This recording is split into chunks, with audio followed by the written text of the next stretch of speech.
श्री नर्मदा पुराण अध्याय 126 अयोनी प्रभाव तीर्थ महात्म्य वर्णन। ओम नमो नर्मदाय। मुनिश्रेष्ठ श्री मार्कंडेय वदले, हे राजा, त्यानंतर उत्तम अयोनिज तीर्थास जावे।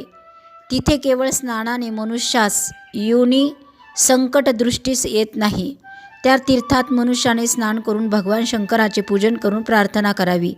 हे अयोनिज श्री महादेव परमेश्वर, जसे तुम्ही अयोनिज देव आहात तसे मला सुद्धा आपण योनी संकटातून सोडवा।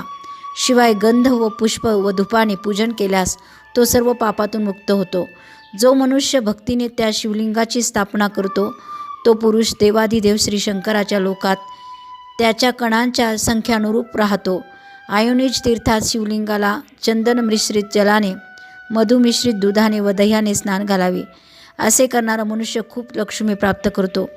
जे शुक्ल पक्षातील अष्टमीला व कृष्ण पक्षातील चतुर्थीला श्री महादेवाचे पूजन करून त्याला मनोहर गीतवादनाने प्रसन्न करतात ते शिवलोकात प्रलय कालापर्यंत निवास करतात। हे भरतवंशोत्पन्न राजा, पुढे दिलेल्या मंत्राने निरंतर प्रार्थना करत जो त्या देवांची भक्तीने परिक्रमा करतो ना, त्याला श्री शंकराच्या जवळ मानवी परंपरेनुसार त्या परिक्रमेचे जे फल मिळते ते एकाग्र चित्ताने ऐक।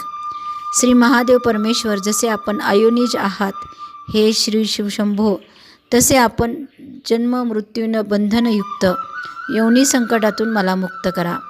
ज्या मनुष्याने श्री शिवशंकराजवळ ओम नमः शिवाय हे उच्चारण केले आहे त्या मनुष्याला कंठ शोषण करणाऱ्या अनेक मंत्रांचे काय प्रयोजन। ज्याने ओम नमः शिवाय हा मंत्र अभ्यास केला तो सर्वश्रुत असून त्याने सर्व शुभ कार्याचे अनुष्ठान केले आहे।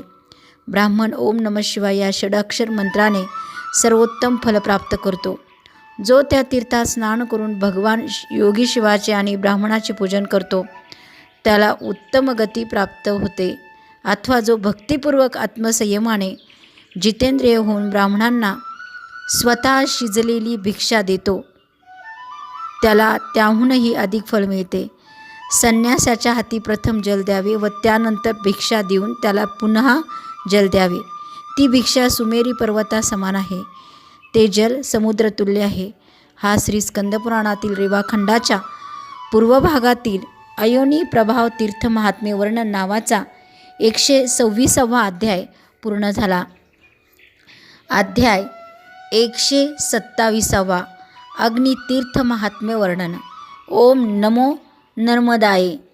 मुनिश्रेष्ठ श्री मार्कंडेय वदले, हे राजेंद्र, त्यानंतर अत्युत्तम अग्नितीर्थास जावे जिथे प्रतिपदे स्नान केल्यास मनुष्य सर्व पापातून मुक्त होतो। त्या तीर्थात सालंकृत कन्या सत्पात्री देणाऱ्याचे फल तुम्ही ऐका। शेकडो अग्निष्टोम अतिरात्र यज्ञाने पुरुषाला प्राप्त होणारे फल सालंकृत कन्यादानाने मिळते। त्याच्या पुत्र प्रपौत्रातील रोमांच्या संख्ये इतके 1000 वर्ष तो शिवलोकात उत्तम गती प्राप्त करतो। हा श्री स्कंदपुराणातील रेवाखंडाच्या पूर्व भागातील अग्नितीर्थ महात्म्य वर्णन नावाचा 127 अध्याय पूर्ण झाला। ओम नमो नर्मदाय।